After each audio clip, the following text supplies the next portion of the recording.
Hello' আজি share কৰিম মোৰ journey from Guwahati to Sikkim.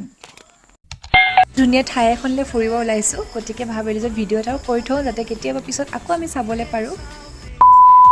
আমাৰ জাৰ্ণি ষ্টাৰ্ট হ'ল বিশ্বনাথ চাৰিআলি ট্ৰেইন ষ্টেচনৰ পৰা, আৰু আমি ইয়াতে টিকেট কৰি ল'লোঁ শ্লিপাৰ ক্লাছত আৰু গৈ পালোঁ গুৱাহাটীত। আৰু যিহেতু আমাৰ 5টা ট্ৰেইন আছিলে, আমি 3:30 মানতে পালোঁ গুৱাহাটীত, গতিকে অকণমান ষ্টেচনতে বহিলোঁ, ফ্ৰেছ হ'লোঁ।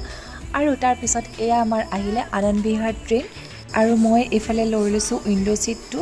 তাত মানে চাই গৈ পেলাই খুব ভাল লাগে বাহিৰৰ পৰিৱেশবোৰ ট্ৰেইনত। আৰু অলপ শুই উঠি দেখিলোঁ যে ইমান ধুনীয়া এটা ভিউ। লগতে মায়ে ঘৰৰ পৰা বনাই দিছিলে ইয়াৰ ৰুটি ভাজি, সেয়াও আমি ব্ৰেকফাষ্ট কৰি ল'লোঁ।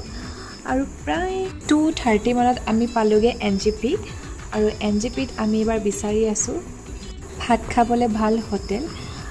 NGPত দেখিছোঁ অকণমান চালোঁ, নহ'লে কিন্তু খুব বেছিয়ে উল্লু বনায়। আৰু আমি গৈ পালোঁ হোটেলখন, ইয়াতে মাছ ভাত ল'লোঁ আৰু লৈ খাই বৈ আমি এখন গাড়ী ৰেণ্টত ল'লোঁ। এটা কথা সঁচা, NGPত কিন্তু বাৰ্গেনিং স্কিলটো খুব ইম্পৰ্টেণ্ট দেই।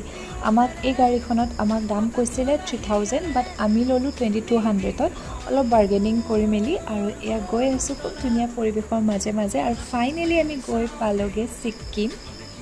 আৰু এয়া আমাৰ হৈছে হোটেলৰ ৰুম। আমাৰ 3জনৰ কাৰণে লৈছিলোঁ, যিহেতু 2,000কৈ পাৰ ডে লৈছিলে।